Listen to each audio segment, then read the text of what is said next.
Oya kono mogi jong wase yudo nono magazeti kendo koro antiere karka mondo mi wakoni aneni chal mar piny Kenya to koro en mane arwaki ni machiegni nyinga Cleophas Oluoch Kisumu kana kwaro ma okew nyaka sango koro sani wada bedo kae mondo mi wakoni chal mar piny Kenya to en mane ukiny makono ukiny majaber ka wantiere kodi kae achiel kachiel mondo mi wakoni aneni nyaka sani chal mar piny Kenya gin mage jomo osebedo marabora inyare wuok tich nyaka odiochieng' ma kawuono mage momoro wenda mage bende ma ok omorogi ahinya ukinyi ma kawuono antiere kae kod studio ma Nairobi kae antiere koda mano wendo ma antiere godo kae Tom Nduku ma bende janon weche mag siasa jatim nonro en go gute mathoth ahinya mano Siaya County konwa bende gik matimore alworawa gin mage mosemore arno achak kae to bende akora marangogi achiel kachiel ka odhi mana nyime nyakora moge jwango mondo mi wakoni nitie twak maliet ahinya ukinyi ma kawuono kikiri mabor wakoni weno mantiere godo county ma Nairobi kae mano Tom Nduku ka studio ma Kisumu antiere kacha kod Tabitha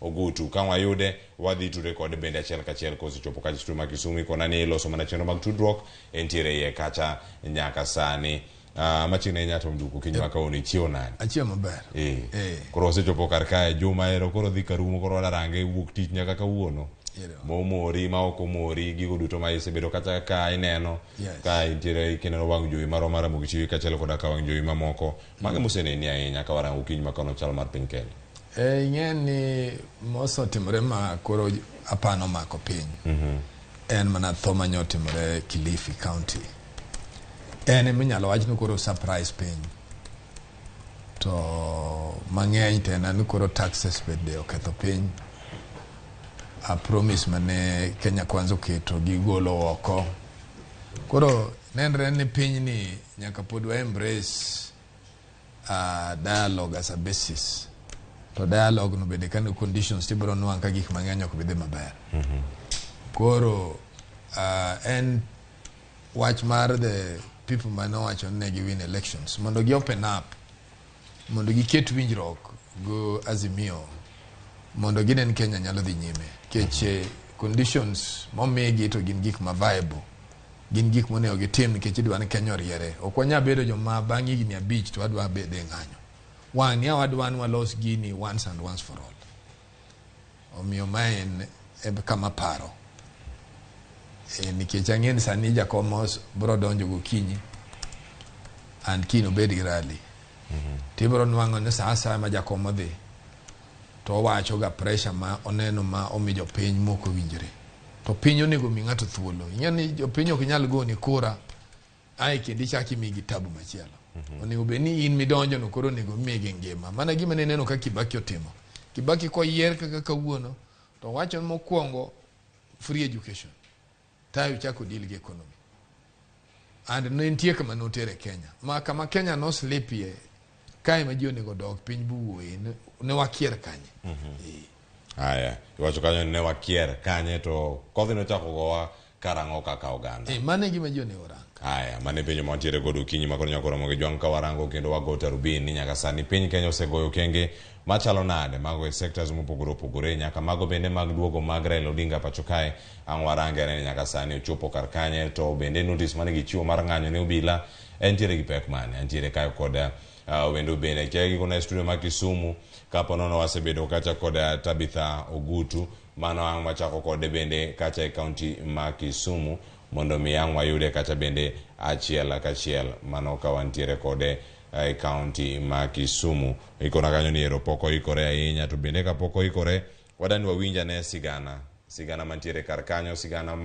mano losnwa kod Judith Omondi koro wachako twak mar piny Kenya chal mar piny Kenya to mokwongo mano wach mabedo osebedo ko bwogo ganda ahinya sigana maka ma koro losnwa kanyo kod Judith Omondi wadani wawinja ne kae to kanyo dhi bedo kod twak marwa ukinyi ma kawuono mano neka ma Shakahola ukinyi ma kawuono wawinja ne ni chal mar wach osechopo kanyo kotene kod weche mag bero nonro kachiel koda kwan mag jogo bende ma oseyudi moresi gi moko bende ma pod olal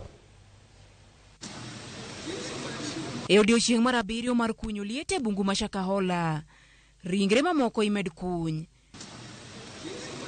mijingo mar kunyo pod ok orumo nikech kaka imed kuny odiochieng' ka odiochieng' nyaka gol ringre en gino makoro osemiyo ji mathoth manyicha joge gi olal ogoyo lipode wi lal mag anyuolagi lipot ma osegol kod riwruok mar Kenya Red Cross koni maromo ji 360 osechwalnegi ni olal kendo imanyo kod wedegi. E alwora mar osiptand sub-county ma Malindi, oluor kod oganda mamedo chopo pile ka pile kod geno mar yudo anyuolagi. Midhiero maneno e lenda wang'gi nyiso riyo magin go yudo johera maggi. Mama Ruth Kadzo en achiel kuom jogo mane ochope kar kano ringre joma otho ma Malindi mar fuaro poni ringre nyare kaachiel kod nyikwaye gin moko kuom ringre ma okan kono. Kadzo en achiel kuom jogo mane ochako kanisa mar Good News International Church ka giriwore kod Mackenzie magikone ne giweyo bang' Mackenzie chako chiwo puonj magikoni ne ok giyiego. Na hivyo ndivyo dini ya Good News ilianza. Manake walioendelea kujiunga nao akiwemo mmoja wao alikuwa ni Paul Mackenzie, alikuja wakajiunga na mama na kila mtu akaamua tulie kivyake. Ndio mama akaamua kwa hii miaka yote haina haja tena nitafute tena dini nyingine nijiunge. Wacha tu niwe nikiomba Mungu wangu hapa kwangu na nitabarikiwa tu hapa. Gikoni bang'e moko kuom anyuolagi ne odong' kono, wach mane omiyo gi luoro mar chwalo lipot ka obila magikoni ne odino itgi e winjo ywak margi. Niliripot pale Malindi. Mimi personally, I went with my wife, tukaenda tukaeleza kwamba dada yetu anatoa watoto shuleni kwa sababu ya mafunzo mabaya ya Pastor Mackenzie. Lakini ikachukuliwa tu hivyo hivyo. Ilikuja nikaenda tena nikaripot tena. My elder brother went there to report. Kuna wakati hata tulimchukua mama aende akabook pia yeye kama mtoto wake ili ionekane na uzito. Lakini asasi za usalama zina relax tu. Bad migao mar doe pacho kayo singo mar nono kadi bed ni do seketo nyau e yalo buche ma osebedo ka tudo Mackenzie gi timbe mag rocho dwaro mag chik chakre ne chak makone buche mopogore higa mar 2017. E oboke ma ochiw gi bad migao mar doho, Paul Mackenzie kod ji mamoko magitudore godo osebedo kod buche ma ohewo 10 ka mokwongo nen mano mar chiwo puonj ma wito nyithindo kod oganda. Doho ma pacho ka bende okoni gidhi timo nonre wi gima omiyo jong'ad bura ne ok oketo sinani e tiko buche mane ochwal chakre higa mar 2017 dwe mar 10 mane tudo Mackenzie kaachiel kod moko kuom jodolo mage kod puonj magalagala. Chenro mag baro ringre manyicha osegol e liete mane owinjo chakre odiochieng' ma kawuono, kata kamano ne ochor nyime nyaka chieng' tich abich kuma ibiro timie kod jabero mar piny owacho Johansen Oduor. Judith Obondi, Ramogi TV. Magi gin weche motenore kod nonro motime yo makare, report mosego ka obila, nek makamagi mabende wuok acha nek makoch, din magalagala, puonj maloko paro, puonj magalagala, jonyuol loko pachgi, golo nyithinde sikul, giweyo tije, giwuok gidhi achiel kachiel Malindi. Chenro gi duto osebedo kata katimore thuolo malach ahinya. Ma ema koro okelo wacho ni nek ma timore Shakahola kaachiel koda kama chielo bende miwacho ni nek ma kama bende koro wuok mano miyo mako odiochieng' manyoro jayalo machielo mano Pastor Ezekiel Odero. Gigo matimore duto en ang'o minyalo wacho? In bende nigi lony weche mag timo nonro, pogruok nitiere kanye gi kinde mokalo? Ing'e ni gima duong' i wach matimore ni kaka ng'amo somo timo nonro tawacho ni aneno ka wamuomore nikech magi mosotimore to one from my school of thought kako puonja en ni ka gimoro onuang'i abuoga to nyaka ikuong idwar kaka nobiro bochopo kama chopeni. Kaka sani ae bedo tich mayot kapoka wakunyo liete makanyo nikech wakiana ng'ani nonyiewo loni to loni kanonyiewo be ni ji odak kanyo to joma nonyiewo go logi generation makanyo ne gin ng'ano gini to ne githo kose ne gidhi gimigrate gidhi dak kamoro. Kech wanyalo bedo ni wakunyo kata liete moko mar very genuine iwinja. Namba 2, gima onego bed ni ikuongi nono en ni onego bed ni pastor ni osobedgo piny bonone to ang' momiyo nyocha magitimore.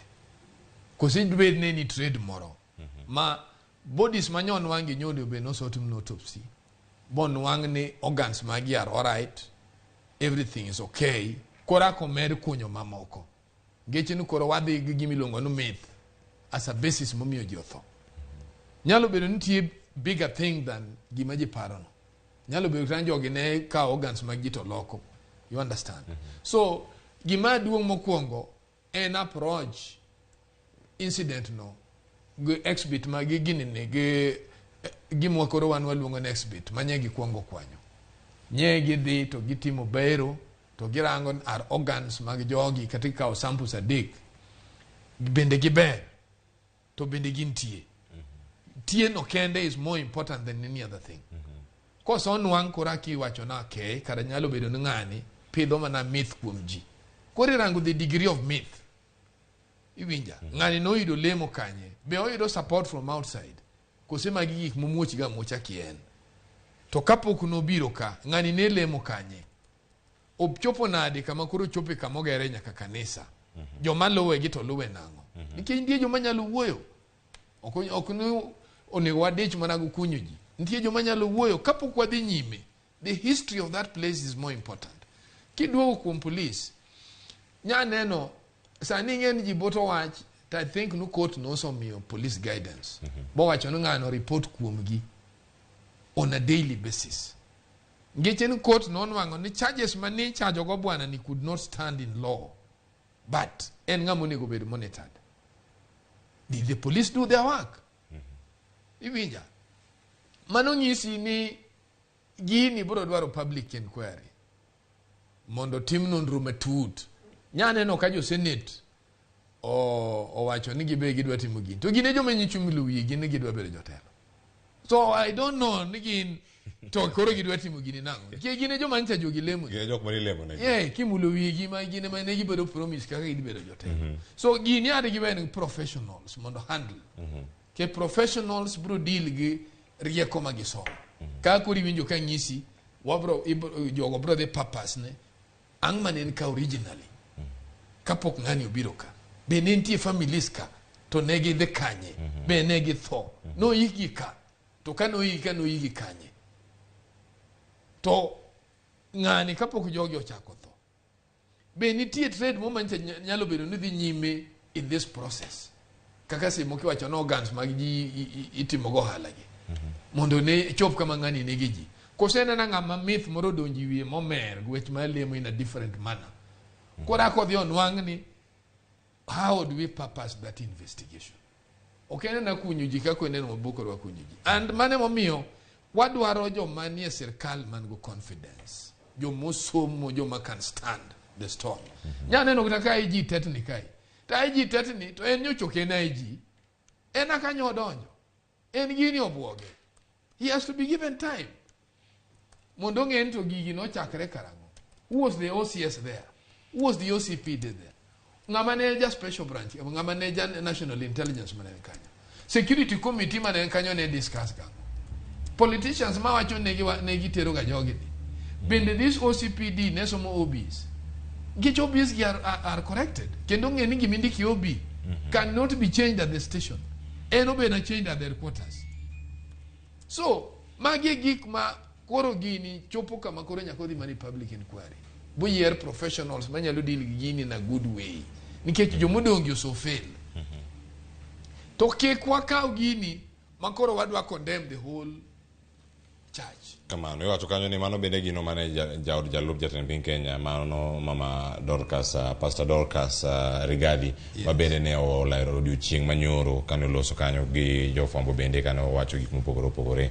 Okinyi ma kawuono bende nyakora Ramogi Janako ne antiere gi wendo wagone erokamano Tom Nduku mabende janono weche mag telo kaachiel koda siasa kawarango gi kendo wago tarubin mana kuonde ma opogore opogore to onego bed ni watimo gi e yo machalo nade. Nyaka sani koro antiere gi wendo achiel kachiel e county ma Kisumu. Tabitha Ogutu oyawre Kisumu kanyo chweyo machalo nade. Pio ula ponono medore koth medo chwe koso nyaka sani chal mar wach gin mage kata rokini machiegni network mar chal mar piny Kenya kawuono oyawre. Oyawre nya Cleophas erokamano rokwa chenro makawuono ni mar piny. Weche timre Kenya kae weche ma omako dhoji duto kata piny mangima. Nikech gin weche malure kod arita mar kwe mar jopiny. Penjo maduong' masani wapenjo ni en nade ma gik machaka ma osebedo katimre igni modhuro nyaka wayudo ni specific cases kamar pastor Shakahola ni magi gik osenya katere court before to owuoka en weche manade kata ero gimomiyo poko make botwe mobedo charged before sani koreka ji mang'eny ji modhuro osewito ngimagi kolure gi puonjne mawito ji koreka wawuok oko mondo wawuoye wechegi. Sirikal bende timo tije kata DCI kata migape monego beni rito jopiny bende gitiyo tijegi especially e county ma Kilifi kacha. Koro kwang'iyo Kenya sechegi okwan joma mor ahinya nikech weche nek ng'eny ok kata mano kende wayudo ni dhano bende timo kata nek e kor gwenge wayudo ni mama manyocha onego nyathine cha nikech samoro en depression itemo ng'ini ere gimomiyo nochopo e akang' machal kamano. Ngima osebedo matek ne jopiny Kenya kaendi weche modhuro shida mopogre koro agwero kamano ahinya kuom gwela kawuono mondo watwage weche momako jopiny mondo wayud solution kata mondo pachwa bende winjre e chenro mar rupiny makawuono kamano ahinya Cleophas. Kamano ahinya Tabitha Ogutu. Ang'e maber odiochieng' ma kano wada chako mana na wasechako bende kano wapenjo kanyo gigo ma osebedo kanyo ka omori e juma duto gimoko bende moko osebedo kacha ka omori mano are ne wachaka kata chieng' wuok tich bende nyaka odiochieng' ma kawuono gigo ma pono osebedo kacha ka ineno kendo ka iluwo to kata kamano bende wantiere kae gi nek mar Shakahola. Inyalo mana miyowa ma in bende inyalo bedo kacha ka ineno nyaka sani weche matudo nonro kachiel koda kamago bende matudo iwacho ni nyaka sani jatend piny Kenya nosewacho ni magi jogo miluongo ni terrorist kendo terrorist onego bed ni bedo kamachielo ma opogore kod oganda moko bende wacho odiochieng' manyoro ne wawinjo jalup jatend piny Kenya kachiel koda ka min ode mano Dorcas Rigathi mabende nolero kanyo ni kik kum kanise duto ok ni giduto gin ema giricho to nitiere moko bende mabeyo mapod yalo mana injili puonj magalagala ma ipuonjo inyalo wacho ang'o kotenore koda weche giduto matudo jayalo machon ma sani ok en jayalo wacho luonge ni Mr. Paul Mackenzie makoro bende itudo kod nek mamoko bende mosebedo katimore gwenge ma Shakahola e kaunti ma Kilifi. Mano penjo maber ahinya. Aparo ni weche matimre Shakahola gin weche ma gin against the human rights.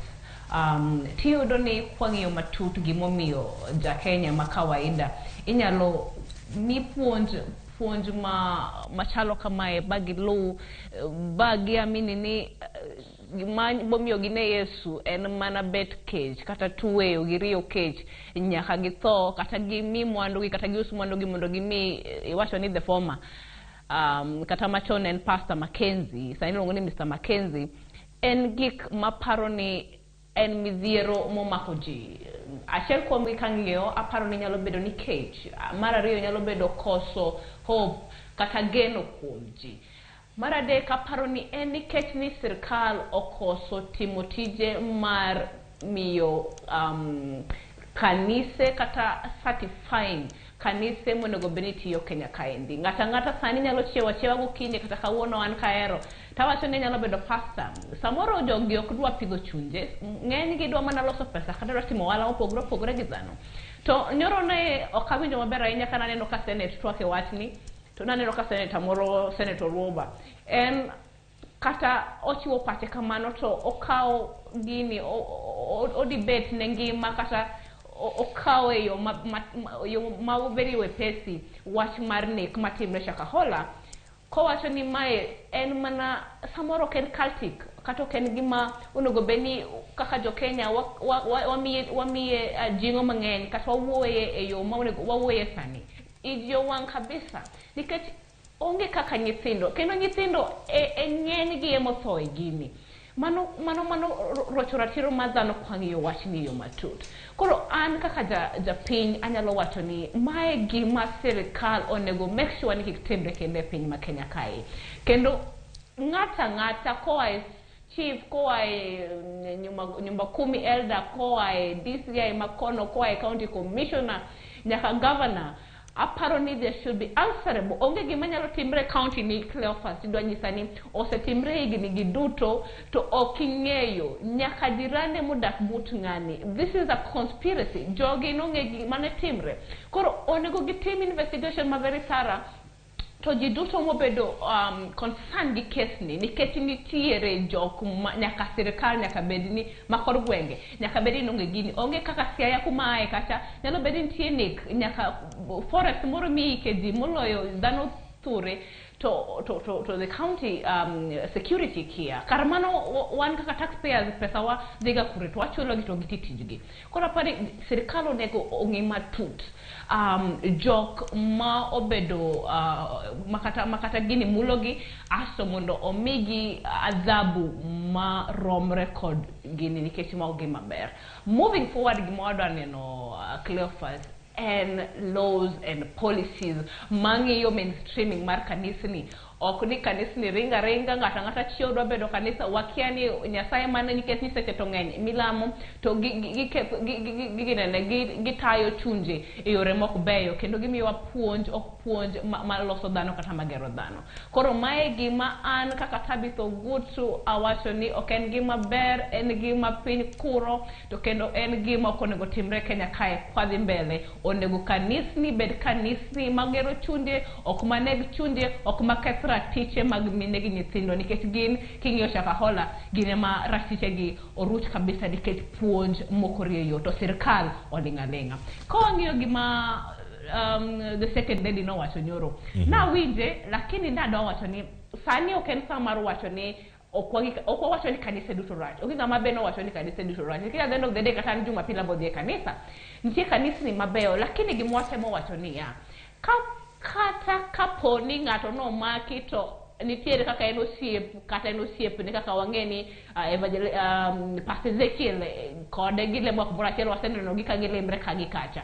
lakini ka nitie gimoro momake moken gima orieyo to it's a public concern question waweye mondo the long arm of the law take its course kose yudi ni obende en culpable nikech ngima dhano ken gima itugogo kendo ngima dhano duong molongo achiel erokamano Cleophas erokamano ahinya mane kinde bende ma obedo kata ka warango chal mar wach ni gini gik mage mantie kacha kwa Tabitha Ogutu ang duogo iri kanyo mondo mi wawinja ne mathoth mantiere e chenro kinyi makawuono kata kapok wadhi kamachielo jadolo mabende en jabiskop mano e diocese Manyeri mano Anthony Muheria mano bende motelo odiochienga kawanyo mane montiere ni negolo duonde mabende koro ne okono oganda ma opogore ni bende jogo mane din jotelo askofu joyalo onego bed ni koro bende yudo thuolo mondo mi olande mwandu magintiere godo wacho ni sani injili meyalo bende bedo kacha kod mwandu ema koro oganda bende manyo kendo medo mana yalo wanya winja ne kaka ne uloso kotinore kod mago e kinde bende makoro jodolo makamagi bende koro iro kacha ka koro semak Paul Mackenzie odiochi manyoro ero kono no kacha komaka Ezekiel Odero mabende jayalo mar New Life Church wawinja ne kaka ne weche odhi mano mane jomani kae to ango winj pacha Tom Duku kod Tabitha Ogutu kotinore kod mwandu mag joyalo gi because they are poor, because they are miserable, that we are able to cheat them and enslave them into ways where they give all their goods for the good of that religious leader. It is important that we audit the wealth of all religious leaders. All of us, including myself. You don't have to work, just kneel, just pray, your money will multiply. That's a fallacy, that's not Christian. Kenyans, we are so greedy that we want to believe any religious leader who comes up and cheats us that if you send through 126 shillings to this number, you're going to get 6,000 shillings. When you light up your phone and wave it to God, He's going to send you M-Pesa of 60,000. Kenyans, how foolish can we be? How foolish can we be? Wach mantiere kanyo winjo bana jadolo koro wache oganda jo Kenya nitiere karaka gine jok mawito ngimagi mosinjo kuonde mopogore mwandu bende lal mana pachi mapiyo kotenore kod wach mawinjo kata kuom Anthony Muheria mano Archbishop ma Diocese Manyeri anaparo joge mwadwa public inquiry emomi wadwaro public inquiry motingo professionals ma wanyalo purpose the journey gi kama miyo piny okethore gi kirango gi duto is about leadership mapping ang mwabai ang mwawacho ne jo Kenya Are we becoming truthful? Bende wasoke to Kenya yo moro ma jin go public confidence. Ma ji ok payuka. Gimomiyo ng'ata no dhi ng'ato lemne mondo kwo. En nikech osuptal onge yath. Yath nyoteto nwango nengo itok chiel. Chemistry more ma uso. Iwinja. Koro gima ji obed piny, ji owinjre ni ang'o miyo gigi timore to nok nyal timore chon. To chon mane ji primitive mane nyalo wacho ni pone wadongo in education. To timbe masani watimo gi ne onge at the pre-independence time. Up to around 1980. Iwinja. Piny okethre mana nyoro kae ka koro wachako wan mabende koro wakawa dhi malo. Andin wango ni weche gi an karango gi tawacho ni no Joan jo Kristo bende wasoto marach. Ge jo Kristo sani go siasa molo anything. Iwinja. And jowe the mother church. Ingeni sani kirango churches makosa mako gi. Gini Christianity level, gini evangelical. Gini gionge religion. Religion nigi doctrine mare. Manyake law. You are either there or not. SK nigi kama gigikie. Catholics ineno kutajoma no divide ka. They could no genyal buogo the mother church. The mother church is still intact. Dinde mar well structured nigi life. Karana SDA. Gingi issues magi to kinyanwa nigi timu gikimaricho. So the best thing is managima eno kineko wacho audit. Maano rangu mwandu majogeno go.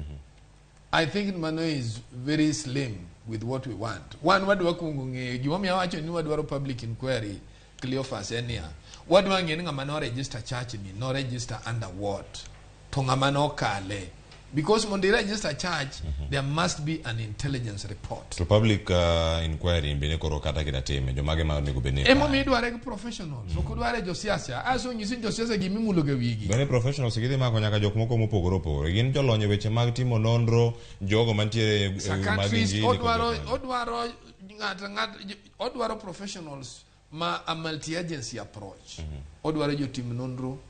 Odwaro jomotimo sociology, you know, jomotio land gimiloni human person. The growth mar human person. Iwinja. Maboro ukelo ngacha bunu wangeno okay. Wami freedom. Bungacha uo. Ineno ka joma wuoyi TV ka koro nyiso revelations magika. They need people who can listen and interpret what they are saying and where they are coming from. Mano kodwa ja siasa. Maboro didwaro publicity. No. Gino dwaro ni kejo dwaro ne ka result work. Kani rach as much as you are talking, thing is richo ni kanyo. Iwinja. Kenya do bedo ndo ginge ntine mani chaku gini. Iwinja. So gino nyaka time mana on an angle moro makoro onge siasa. Kata jo kanisa gibende tin gi mabeti iye. Ke jo kanisa gi part of the problem. Gine magi gore to ngado koso gore to wok digero kanisa daranga gi kanyo. To chako kanisa gi nyithinde gi yawuti. Gunyi kwae to kinyu chako lemo to no miracle timore kanyo to koro ni December semba doktero. You understand? Nike giso don raise sadaka.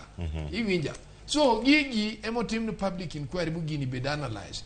Ni why are we having this? Problem ni akanye. Tango mi omanya katimbre. Dube nen cage. Dube nen ango. Momi wayomba yomba. Nike joma dier mineno gi.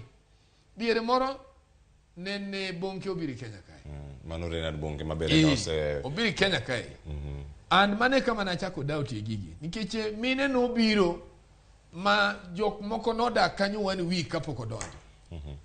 Jo manyalo wacho ni magi to wa genuine Christian mo biro for healing. To ne gindo kendo gikwaga. To ngato to biro bo wito luth bo wacho nan kora wuotho. You know, I started configuring to really miracle ni eno ngamo tero chunye to konyal rango. Nigendie jo moda kanyo 1 full week, 2 weeks kagi daka kanyo gingi lema girito bonke. To ne to kokwo. To ngat manyo biro to wito luth bo wito piny kucha be ngacho wuotho. You know, let us be realistic. Wala muri Nyasaye to kikwatim gik mane Nyasaye otimo mane otimo kwa onge. We don't know what power was in Jesus. Wacho ni weche rontiere kar kanyo kora moge jwang. Iwacho ni weche maga timo nondro. Kakora kile tu Tabitha iwinjo kaka Anthony Muhere mano Archbishop ma diocese no ma Nyeri bende oloso jodolo nego bedni nono kaka gidak mwandu gi kachel kodaka weche mopogore mondo mi orang ne diere wan gi jogo mayalo injili mara diere. Kolore gi twak makamano bende no bedo kod jofwambo. Inyalo wachango Tabitha. aparo ni Cleophas jadolo muheria en achiel kuom jodolo mo oluor kendo mwaseneno kangi wawacho ni good track record Kenya ka chakre no chak timo weche dolo kendo setiyo gi jotelo mag piny wacho mopogre Kenya kaendi kendo en jadolo ma ana winjo ga matut na winje kendo na neno twak ne gi media houses ma Kenya kaendi na siro wach moro mano wacho ni mokwongo gimomiyo wach ma Shakahola ni timre en nikech sirkal ofail kendo corruption kata mibadhi modhure piny kae kata Kenya kaendi emomiyo weche machal kamae gitimre atima dhano tho lakini pesa oloyo nyaka telo e piny kae emomiyo gik machal kama gitimre nikech onge kaka gimoro nyalo timre machal kama nyaka gweno kuro to piny olinga to ni kata chief kia kata ni village elder kia to kata ni telo mar county ma kilifikia corruption gimano wacho kata mibadhi mogo touch e Kenya kae gimomiyo gik machal kamaendi timre to kendo bedo madongo to dhano ema medo hinyre. Mar ariyo wach auditing mano wacho cha anyalo sire nikech onge kaka inyalo tayo rombi kata idwa bedo pastor to in ionge source of income mari kata kumidwa gole pesa el sadaka to gik moko mopogre ka gik moneno ma nyoro no aneno story moro ni ntiere ngama no wewe tijo to ouso gimoro ma to dhi kama Makenzi ni eno do temo no ne Yesu to Makenzi nogono to ngima ka sele kero dende len to en fokoso chakre no chak timo ministry na kai 2002 koro iyudo ni brainwash mantiere makata muheria no temo wacho cha kata liud to cha en gima onego ngima tut kendo jotelo jadolo onego bed gi kumogole pesa na moken pesa mar nyirombo kata jok mabere kanisa nikech ka wachi for example kanisa na en mar G20 kende mabire kanisa ni matindo tinde nikech tinde kata nkachio kanisa ni chalo kiosk ayo chiwachata chako kanisa na taka uzo bidhaa maga chaka uzo anointing oil chaka uzo kani water kani yanga tifa kena ngono makimako takena ngoma timbre in fact jogi iyudo ni tiyo nyaka nyithindo matindo ino generation masani ni gini gido ngani ni tiere gimoro milongo ne kani sulu ni kena la kena ngoma timbre yani their brains are brainwashed gikeni reality ene mane kore iyudo ni if we do not end this thing kaka muheria no wacho cha as a country we head the wrong terrain. The state works very closely with the religion. To kaka the president mar Kenya kaendi waseneno ko usiro weche Christianity kata tiyo gi jodolo gi machiegni onego migi yo moriere kodhi kanisa ni go to wach adiera kendo nyisgi ni jatelo ka jatelo onego omi auditing mokwongo onyiswa ni ang'o motimo kapok nochako timo kanisa gi kapok nochako bedo jadolo radha koro mae bro miyo weche moko mwaneno moko matimre seche teni jadolo sani koro otimo kata ABCD kata biro gi mbinu moko mar pesa kuom jopiny nikech my business ng'eny gitimo business ok te lakini ng'eny kanisa ni sani timo businesses nitiere large scale businesses e kanisa ka gi small scale businesses machakre pile koro ka okwanyal timo auditing nyaka mag kanisa ni okwanyal go back to the board mondo wangi the framework mar constitution gi freedom of worship kaparo kabisa freedom of worship Kenya kai I think ni as much as me and free under the constitution osebedo abused koro I do not know if the conversation monego benisa ni wa have ni up to what extend monego beni wabedo gi freedom of worship nikech kocho poni wadwa worship nyaka na neno video moro mar mama moro igolo to wacho ni en owek mule Yesu margi main Makenzi oluonge ni Yusu ni no wacho ne gin onego beni gi dhi neno kani Yesu kani onego beni gi timo nango nyaka gi worship nyaka dhano then that is not freedom of worship ma kata muma olero kata muma wacho okapar ni mae gi monego beni wawinje Kenya kaendi nikech state mar Kenya waseneno ni support freedom mar worship but we have to worship in truth and in spirit to nego wabed gi religion mok brainwash mok ter dhano e yore mag tadruok kod sandruok mwaneno piny kaendi koro muheria no wacho gimana yiego kabisa kenda siro to I just hope ni Kenya kaendi okwabi wuoyo ka kwa wuoyo ni ng'en wuoyo ga mang'eny lakini tim wadwa neno tim e case masani timbe Shakahola kendo ma onego bed puonj ne jodolo mamoko. Erokamano ahinya mano Tabitha Ogutu Nyargem ilere yo makare ahinya okinyi ma kawuono ka wantiere kar kae mondo mi wabede kod ng'eyo ni gik mage matimore ahinya ta alworawa Okinyi ma kawuono kawuok e mago motenore kod nek no mago ma Shakahola mosebedo kacha kokwako gwenge ma kamago. Wadhi ane ng'anyo mar jotije e kaunti ma Kisumu. Nyakwara Moge Jwang, jotije gi duto bende koro mago jotije ma kaunti ma Kisumu bende koro bwogo ng'anyo margi bende gisechiwo kanyo ne biro chakore tich ariyo mano juma manyien ma en tarik 2 mano kaluwore kod deko mar osara mano moselewo kata kuom thuolo maromo mago dweche 6. Jagoro margi ban mar riwruok no mag jotije ma pacho kae mane gwengo ma Nyanza bende Rashid Ondu ne olero kanyo gimomiyo ng'anyo ma kamae onego bed ni bedo. Wadani wawinja ne kaka ne giloso odiochieng' manyoro kod wang' jowi mar Ramogi TV mano kotenore kod mago bende mago mano ng'anyo mar jotije e kaunti ma Kisumu. Mano kang' wayude kanyachiel kachiel mondo wawinja ne chal mar wach en mane. Wawinja ne kaka ne chal kae to mano odhi bedo kanyo ka warango ahinya kod wenda mantiere kod okinyi ma kawuono. Esechegi misara pok ochul dweche 4 kochakore Januari nyaka koro April kawuono. Members wa mondo bed kong'eyo ni gitiyo nyaka kiny saa 10:30. Bang' kanyo koko chulwa to tich ariyo kochako sub county ma Nyakach nyaka Seme nyaka Muroni nyaka Kisumu City kamora mora wan wabiro wuotho kendo wakwayo members mondo ochop chon e premise mar employer mondo wapangre kanyo ichulo ng'ato kachiel to dok e tich ma nyaka county government ma Kisumu motele gi kod governor Professor Peter Nyang'nyong'o nyaka tim. Ote margi magintiere kanyo ka gioro ne governor e county ma Kisumu gire Peter Nyang'nyong'o dweche 6 kapok ochulgi jotije mantiere county kacha ng'anyo bende nitiere kar kacha ng'anyo mag ratiche no winjo kacha ni bende ne do golo chik ni mondo mi gichung ng'anyo ma kamano kendo gidoge tich ma ng'anyo machielo bende koro limbo mano chieng' tich 2 mano tarik 2 mano dwe mar 5 juma manyien chieng' tich 2 en ang'o matimore e kaunti ma Kisumu achiedh nade gitiek mana nade mano warange mapiyo. Ing'eni gima chanda gi ng'anyo gi nikech iwinjo ka jomoko claim sara ma dweche 6 dweche 4 to nyicha gichamo gang'o. Ing'eyo wabur tura ni seche duto no wawega ni sirikal marach gin to resource mane ma gikelo mondo omiyo chulgi.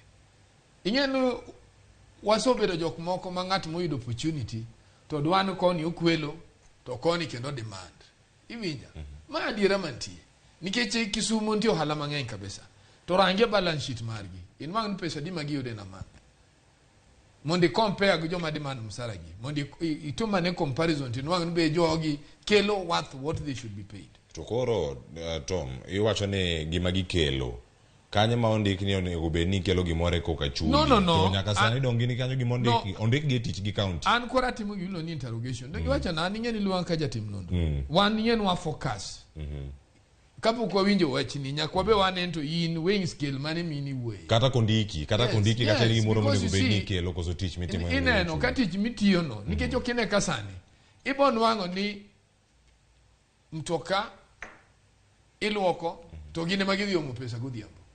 You understand? Pesa ni okodhi county okobiro ktamalo ka. You understand?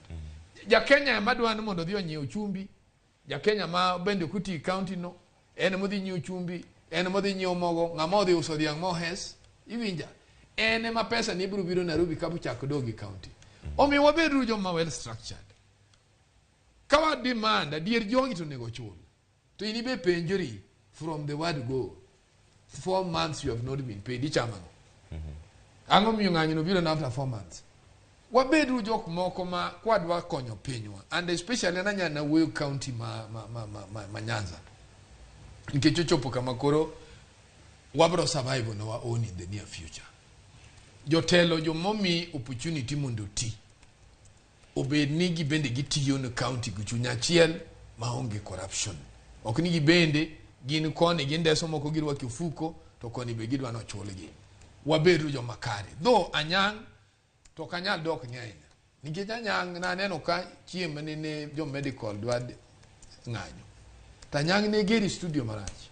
hapa ni studio kai no ger kabisa mana ng'e ni ng'anyo kubedo Kisumu kana aduoga nwango nene man no fall short of that thing.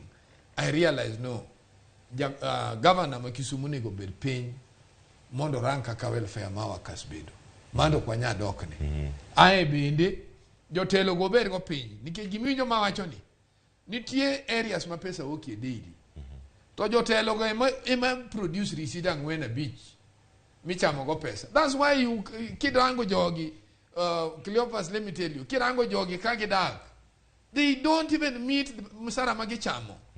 Let us be realistic. Mtukini majoge riembo okumit musara magichamo kotimni ya proper audit jogi okoni go beta nubuyoga magi jomuni obed behind the bars nike joma thagre gi na jok mineno makoro gitu no musara gi to ji ye kanyo to ntie joma connection who are eating very well. So gimo kwangu deal go iweche wa mag counties aye jo siasa bi lor ndiko ji iwinja okoni ko yeri ka wuoni donji tich to yini akora kidwanti konyo nyithi dalo ikon nyathi Nyameri ikon nyithindi manota mindeko koro aka gidwe yudo tich iwinja gi yotem go plan gi overburden the county ka county poko chopo kama ndike ji owendiki ji omiyo gini an gi manyalo wacho honesty duare kuom jatich honesty duare kuom leaders ma lead the county. Iwacho ni mano e telo mantiere county karkacha nyarge modak e county ma Kisumu Tabitha Ogutu pachi en mane ngene wadaka opachi ikato angwa ka oyueyo sari wangi leo chudo maga osach jotiche county ma Kisumu inyalo wachango dweche auchiel koro sekalo iwacho ni nyaka sani moko kuom gine yudo sara pek mar wach ni kanye iwinjo gino matom duko bendo lere studio karkae inyalo miwa mana pachi mapiyo kato angwa dhi yueyo banga wach mangimiwa. Da wach ni achiel kuom ratiro mar dhano mantiere constitution any one gi decent work environment kata wayudo decent work as environment marwako bedo ben maber asto ng'ato ka ng'ato nyaka chul kulingana kod contract signed. Koro kanisan work contract mowacho ni onego beni chuli pesa machal kama e kipindi machal nade, then you have a right in gi ratiro mar going out and demonstrating peacefully. Kata constitution oyeni nitiere gimiluongo ni peaceful demonstration under article 37. Koro onge kaka onyalo wacho ni jogi oketho ratiro moro amora gine ratechgi onge kaka Kenya ma piny tekeni inyalo betie to kochuli mshahara to expect ni linga gichama ngo gichulo ute nade idwaro ni mondo ng'ato mosomo moyudo degree modhi yudo tich kata omiye tich to tiyo matek pile odhi e tijno kata ok chule idwa no dhi odag street nikech seche mok chudi sirikal gitemo wacho nade. Koro mae gima nyaka to government ma Kisumu county nyaka ng'ima tut bichul jotije mshahara nikech seche mok chulo jotije mshahara emiyo ni ji mang'eny sani Kenya ka negre nikech depression ka familia mari nyathi ng'iye to wangi go kinyi to nyisi ni baba an onego bena chiemo school fee onge ango gima tax seriously koro ko kichul jatich tiparo nango koro onego wayud kaka kata ka pesa onge kaka ng'eni sani national government poko miyo county government pesa mano be gima paro onego wuoye nikech mano gi paro ni devolution nyalo function nade ka county government poko mi pesa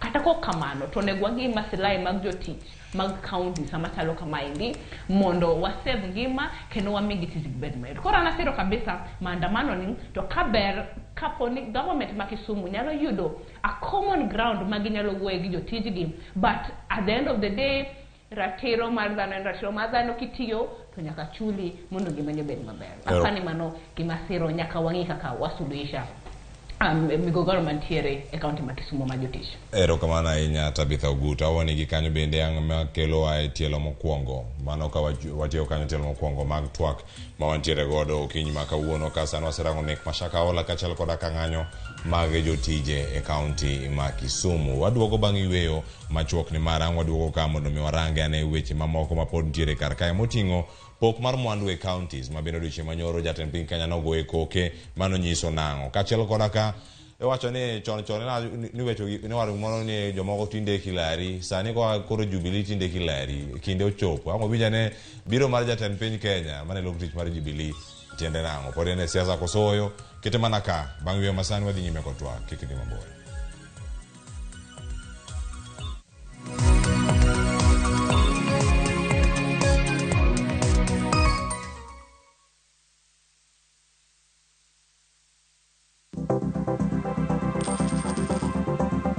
Mondo mi ikungo omenda e yo mayot kendo e yo mowinjore, onego ibed kod paro mar kungo dwe ka dwe, juma ka juma, kata odiochieng' kodiochieng'.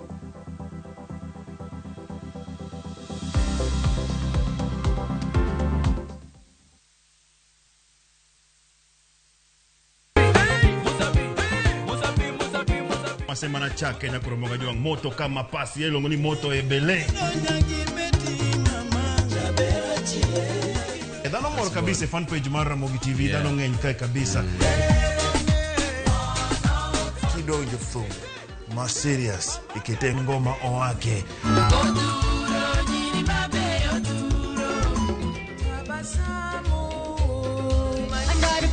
Under the pressure, yeah,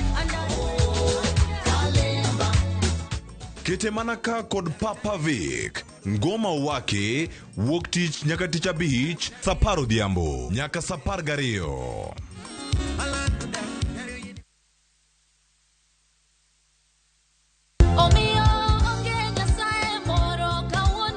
Nyasaye ber kendo oromo adenda. Ibirona baba. Gima lokore seche ma ng'ato pongiro kamano e chunye.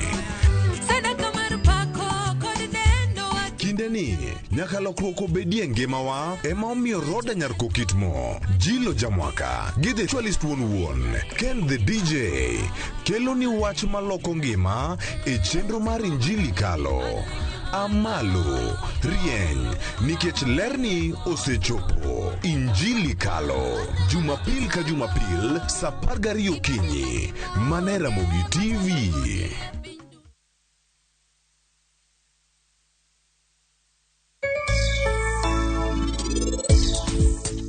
Kaka sani an kae, anyuola joka pande ite koro bro bedo gi mor. Awuoro.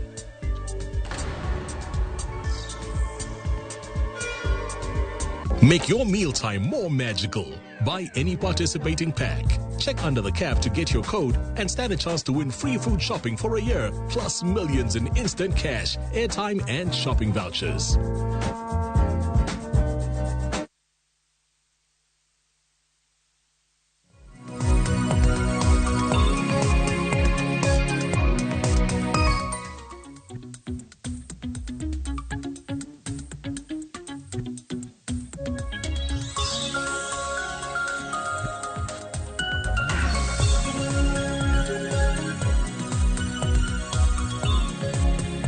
Nyakoro moge juang waseduogo yweyo no bende koro semana tieko. Iwacho ni kinde montiere karka wayo mana matin mondo mi waduogo koro watiek twak. Twak ni wada tiek e yo machalo kama. Sani koro wantie ka e pok mar mwandu e kaontis ma opogore opogore. Nitie penjo bende ma upenjo ang wasomo gi toka wasetieko chendo giduto.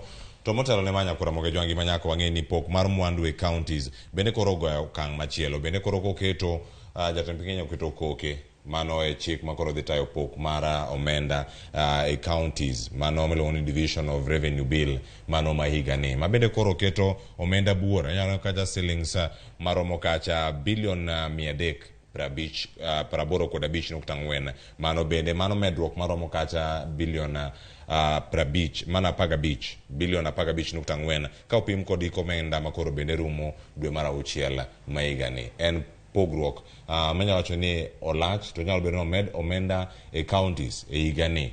To enango manya bedo ni timore ibo chwale mondo mi achiedh ma counties gi orum koso nyalo bedo e yo machalo nade. Mano iko omenda mantiere budget ni mano mar 2023 to ing'eno kang'en ne economist ma the country no otimo variation nango kata kane gi compare the life at the moment and gi golo projection owing to the fact that the world has not had peace manoketho wendni moko to kopo ne pesa no kwanyal chopo to ang' mane gi neno mane wanyalo golo kata manyalo stop mwanyalo minimize nikech ing'eni gimoro timre Kenya kae ma we should stop nyaka wabedi gi gimo ma bende waso fulfill ma we cannot come back to do again.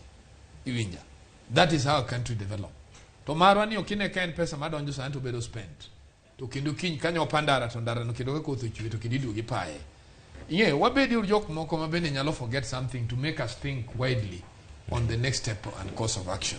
Iwinja, and sustainability marwa mar economy marwa commercially ere kaka waketi mondo dong for tomorrow mondo build a concept moro makidwa bedo kamoro ma bro chwanyo gi counties mang'eny nikech wadwa keto jogi kama chal nikech wabe onego wang'e to collection kaka koro wawach ni kamo kaka Kisumu onego be ni gin to pesa di magiyudo ma moro ginyalo retain for emergency purposes kaka koro salaries manyachalo yo ma sirikal ong'eyo.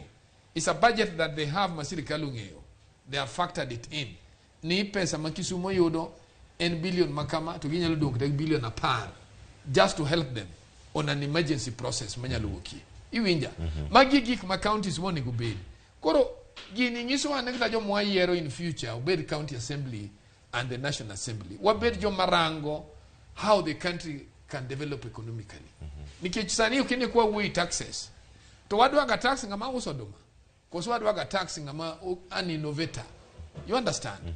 I like nyoro nyaneno some economists were talking okine ka wawuoyo to kwa build our concept with the current world onego wangen ntie diere mama ne Kenya so kethre ma we killed all the industries bujo moko no chako kambi gi giwegi koro ere ka kwa dwa boost kambi gi wabende serikali bendo yud pesa ngeche no wanyalo timo importation maro material koro jogi oko amloka wane mwa omo to wakelo to wamiyo jogi to jogi build go the economy si anyalo bedo ni nyalo produce kaka uyome nyalo produce njugu maber kabisa koro wanyalo bedo ni wa produce njugu mang'eny kabisa to njugu ni wauso up here koro wachiwe as an end product to enketa raw material in some other ends koro ni wanka kambe bende bro ni wanka ka chulo the money. You understand? Koro wabende wawe ranga the future ni mana tax majo piny golo nikech bro chopo kama jo piny nyalo dwaro tax bicho mokiyudo nikech gibedo overtaxed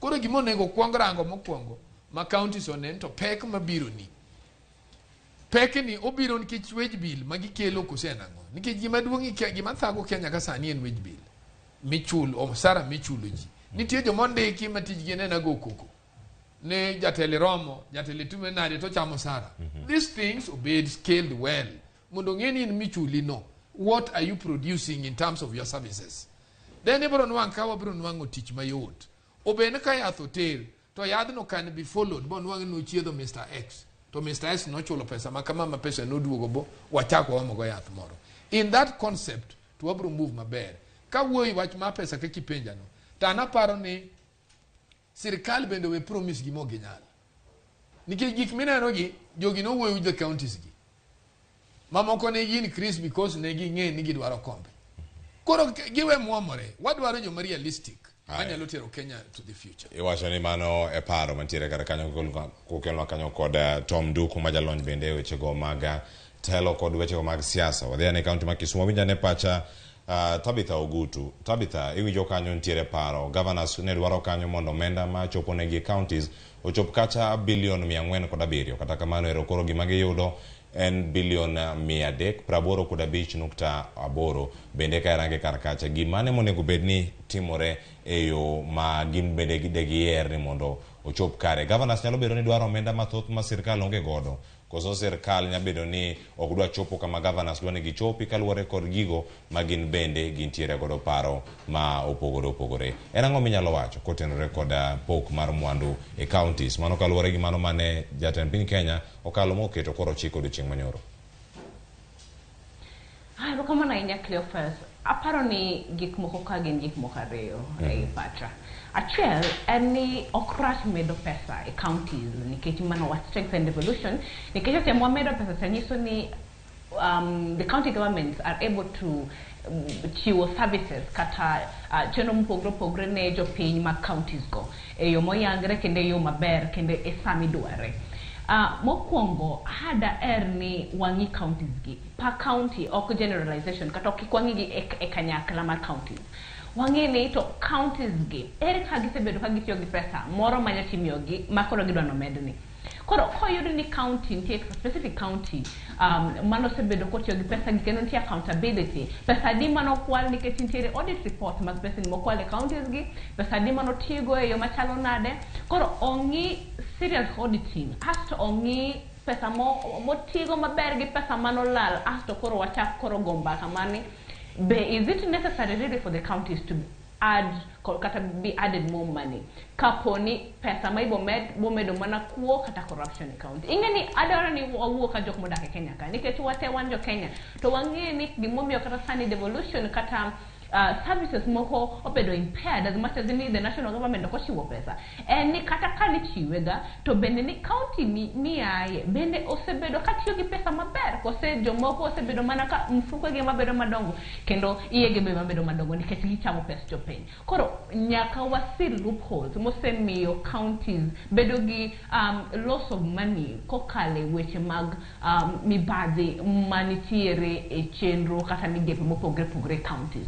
Kawasingyo mano aso wanyalo do wawacho ni kaponi omed counties pesa nikech wangeni some functions no bedo devolved kose ni weche mag mibadhi kendo wangiyo kaka wanyalo deal kodgi to wanyalo koro medo counties pesa nikech wangeni pesa bochiyo tich monego beni tiyo to wangeni the devolved functions kaka for example agriculture boy yudo pesa mang'eny to wangeni ka agriculture yudo pesa mang'eny to nyiso ni joma operate within the structures mag agricultural value chains kata supply chains mag agriculture kata productions and the whole value chain system gibro benefit nikech chiemo bebedo mang'eny tije bobeti Kenya kae ndi wangeni tich en gimoro masani joma youth mang'eny kata joma mine mang'eny gombo to kaponi omed pesa e migepe mag agriculture kata mar health wayudo ni wan gi services mang'eny mabeyo mag weche mag health kata weche mag agriculture kata services mamoko kata roads magwa bende wayudo ni makor miere ma ok ger gi national government oboyudo ni dhi kendo dhi bedo maber nitiere gik mabeyo manyalo timre komed pesa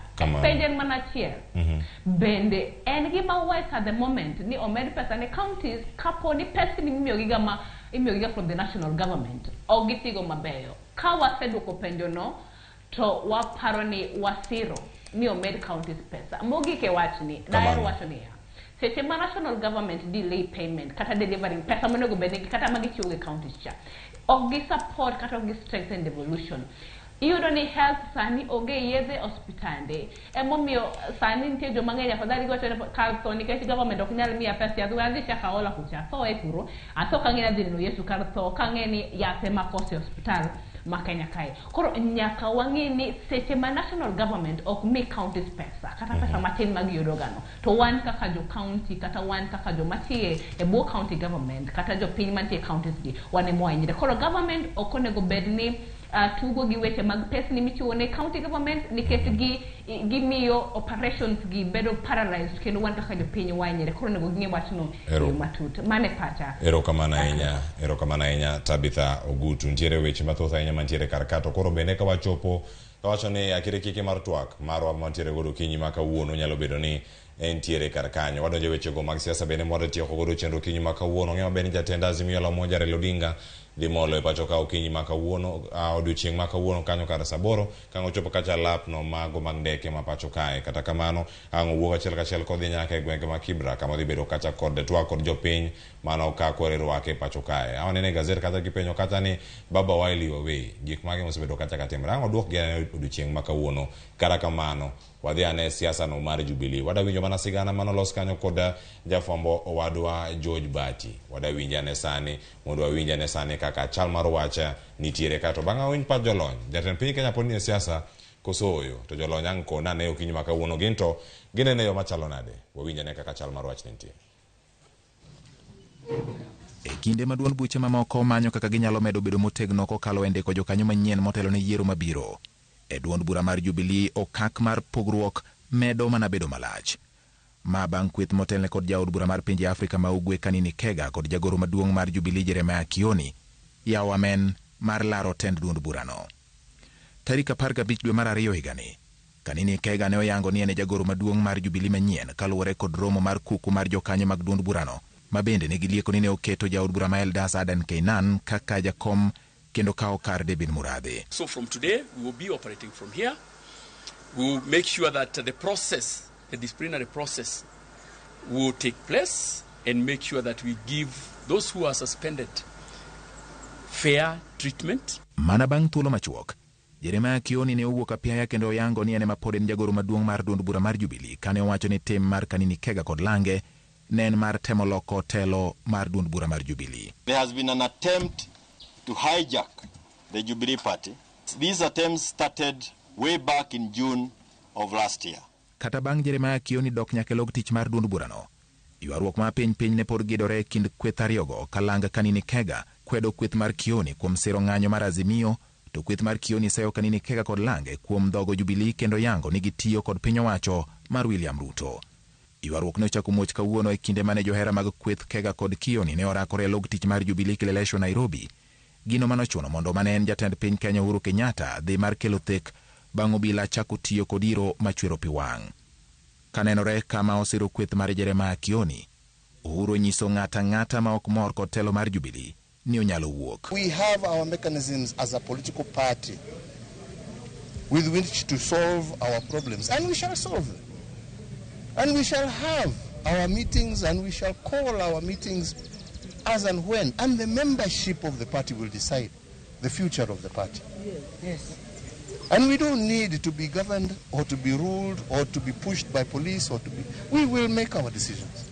Na hata wakati walijaribu kutunyang'anya chama, tulienda na tukafuata ratiba ya kwenda kotini mpaka tukapata haki yetu.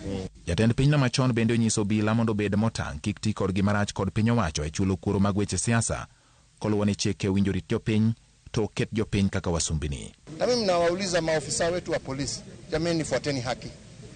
Na tumewaona sasa mara mingi sasa mkienda barabara ya kukosa kufuata haki, na tunawaomba hata wale ambao wako huko warudi kwa stesheni zao. Kazi ni mingi huko nje, wawache kuja kutumiwa. Pogruok e paro mamedore kind jotend Jubilee nyuolo penjo ka bende duond buche mag siasa mathurka ochung'e mise motegno mag chike matayogi, koso josiasa tiyo kod duond buchego mana kaka ngas mar manyo telo ka chike magi to ok gidew. George Bati, Ramogi TV. Wacho kata ni obila kik tigo, gik mopogore kik donji, siasa wacho ni koro gin mana ratiro margi, mano mar duond burano mar Jubilee. Nyimo wacho Jubilee tinde kilari, oganda koro nitie ka kweth ariyo, gidhi chomo kama chalo nade. Awinj pachi ka giwach mari mugik bende, anga winj pach Tabitha Ogutu ke kaunti ma Kisumu bende giwach mari mugik. Achako dito. Ing'en ni wach ni Mboya notieko way back in the early 60s. Niki feel ni party mano idonje no ok ber kodi, tidhi dwaro mandate mara yoko. Omiyo amor gima nye Jubilee wacho ni joma thago gin joma nigi min nominations, to gibro timo gima winjire mondo jogo wogi. I think man is the solution. Nikech ok nyal mi teko mar party tibendi in good principles ma gima dhi govern go somewhere else. So an gima nyalo wacho, and the president is very right, and kongiso nuka korisoti yo painti weyo philosophy mari kata party manitie. Omiyo dhe ne kanyo bende nyo create a lot of peace. Nigenye bende ko dhe kanyo kata tho inye duok. To dhe ne kanyo nyo miyo respect obetie, polisi ka ba dok piny, jo piny manyene kanyo bende oringo, kara Kega no be nyo oringo kod neno nentie. That respect was there. And I think that one was very good. Omiyo dhe ne kanyo people should not misconstrue. And the question ma iwinjo ma cheap politics ma especially deputy president ma jabeda kode onge ka kinyalo we be the leadership ma piny tisobedo jatelo. In fact our ben one piny ma structured, President Uhuru donyo lecture universities on what is good governance and what can make Kenya better than how he found it. He should be giving lectures everywhere. Kada na Tanzania we should onego beno wa exhausted properly. But Kenya being Kenya, maji think politics from morning to evening, jikiaga value mare. You understand? Come on. To kati eko probably gimanya lo wacho. Anaparo ni gikmine no mangengi, watem boro gimaneja kom dwaro. Kaka one man one shilling cha. Ene mo nyalo konyo counties. To mana nikech kore wabende wanyalo penjo county, ni nyocho mi pesa mani wiya. To anadhi hospital to kanwang yath. Adhi school nyathina adhi school to kuyud school fees. Gik bila go kotim. Emo miyo gini dwaro conversation. Gini dwaro wuoyo. Omiyo ana feel ni jakoma ng'en donjo kawuono, ta ng'en en disappointed. Gima ng'en jakom is disappointed. Nikech jakom nyocho sowe Kenya ka Kenya koro reason. Tudwaga duogo ido Kenya ka Kenya kendo reason. Ngejen kama nyoso kalo podi dwa duoke. I don't think that one is good with an elderly statesman. Omiyo kwayo ni Kenya kwanza wegarito no sama koro sob land ng'anyo eka gidwa wuoyo gi ji. Sama ng'anyo chung to gin thuondi ka gin thuondi to gibeda thuondi nyaka chieng iwinjo ka liet ka ng'ich we better ni ng'ich to simo kiliet. Let them make a decision. Gik mena matimere gi wan wang'iyo kod gin kene wasoga achieve kod gia purpose. IPPG ne wakelo ga lweny, and I believe ni gini that president is going to work. Omiyo ka giriek they better form out. Erokamano ahinya Tom Duku jalonyo weche mag siasa waloso kod okinyi ma kawuono wacho kanyo bende paro na werno mar Meja Chacha. Kisebedo maliet bedo mana maliet, bedo mandhem bende Nyasaye odagi. Kamera Nyasaye be mako piny mopogore moro amora mitimo nyaka kuonde mopondo. Kamera no chopa nyaka e kaunti ma Kisumu mondo alose gi Tabitha Uguta winje wach mar Ramogi okinyi ma kawuono kotene kod limbe ma apoya nono mane waneno kanyo ka jatend piny Kenya machon mano Uhuru Kenyatta nochopo kachelo tich mar Jubilee mano juma ma wantiere ni mondo mi okwe koko mane ntiere kar kacha ka kore laro duon bura mare mano mara Jubilee. Gi wach mar Ramogi bende kiwuok e kaunti ma Kisumu Tabitha lose kod oganda wasani. Erokamano ahinya apani chenro ne osebedo chenro ma yawo pach kendo wang' jopiny. Koro kwatieko aparo ni baba duogo ne Kenya kaendi bang' bedo gi chenro matin mar limbe oko en gima ber ne jo Kenya nikech koro nitie weche moko matimre Kenya kaendi mwaneno ka ok dhi maber maparo ni baba bro konyowa nikech en duondwa kaka jopiny. En ema obro represent well kendo weche gi ang'eni wabo yuda solution to them. Koro warwake ahinya kendo kowacho ni wadhi maandamano awinjo ni tarik 2 wik mabiro aparo ni ngima to tek kendo weche mowacho gi gin weche maparo ni kwang'yo matut. To kako koko deal go to ngima dhi bedo matek Kenya kaendi. Koro nyaka to wasir jatendwa ma Azimio Baba Raila Amolo Odinga nikech king'iyo obende en gi jolup mathoth ma achiel kuom gi kendo wasiro gimora mora mowacho matachon japiny nikech adiera kwang'i adiera kumwadhi ni kaka jo Kenya kwa meda dhi kaka wadheni to wachal muofri maluwo muofu moro ma en jatend piny owacho to kwa bedhe mang'eny. Koro nyaka beri ng'ama nigi wang'e to mano wang'no en baba. Mogi kabisa ne waneno ka jatend Jubilee ma former president ma Kenya kaendi ng'amo luoro kendo wamiyo duong' jatelo man gi a lot of wisdom Uhuru Kenyatta no nyoro odhi bo stamp authority kacha bo waneno ka nitiere sanity kendo nitiere peace restored kata jogo ne temo kelo rabsha kagi kacha. Gima daher wacho ni aparo ni onge kaka unyalo laro samboro mwandu mar ng'ama ngima to ng'ano ngima ka gimotho. Emomiyo nochuno nyaka jatelo ni owuok oko bo wacho ni adiera aseneno kako dhi nikech en jatelo mang'icho ga for some time to kako dhi no kaka ber. Koro nyaka chief direction to nuneno it was very clear magi jok manitiere e muungano mar Azimio kendo gimodwaro ni Kenya oyud ratiche oganda mar Kenya yud ratichgi kendo aparo ni kwa dhi mbele twadhi neno ka nitiere sanity kata peace kata order bedo restored e party cha. To gima ber aparo ni jok ma do wuok Jubilee ka ber to giwuoga gi wer wach moro ni gidwa pogo party. Ok inyal kawo party ma ng'ama nochake pod ngima ok inyal timre ok inyal dhi e yiero to yieru kendo kuro nikech paro ni gi piny owacho siro to party ni ok en party maro nikech yudie ni gi party ging'e ni kuma ne gidhie cha onge thuolo kucha bende gidere adira to joka bende ng'iyo gi wang' moro nikech ndalo mane gitimo campaign ne giyanyo jokocha. Koro ok inyal have your cake and eat it. Koro aparo ni samosani sa ochopo mawadhi neno kantelo mopogore kagi kacha. Mogi kabisa amedo mana jiwo ni wan kaka jo Kenya wabed guru gi kwe kendo wabed uru jok ma sani bedo gi wisdom nikech kaka Kenya dhini kikwa bedo jok miwuondo gi jo kanisa kata gi jo dolo makoch. Wamed uru mana bedo jok ma wengi gi oyawre kendo waluru mana gik mamu mapuonjo kikwa lu gik mang'ato chogra kumoro kuchiogo kinyi to wacho ni mayo mondo walu. Let us be very awake as Kenyans. Thank you. Tabitha Nyagem erokamano ya kuno thuolo to kodera Ramogi chiwo kinyi makawuono. Kama chelo bene nyako Ramogi jwanga gone erokamano ya Tom Duku ma Siaya. Gone erokamano ya wacho ne na leo uso en Ugenya. Ana odiro. In kan Ugenya. Erokamano ya kuno thuolo to kodera Ramogi TV.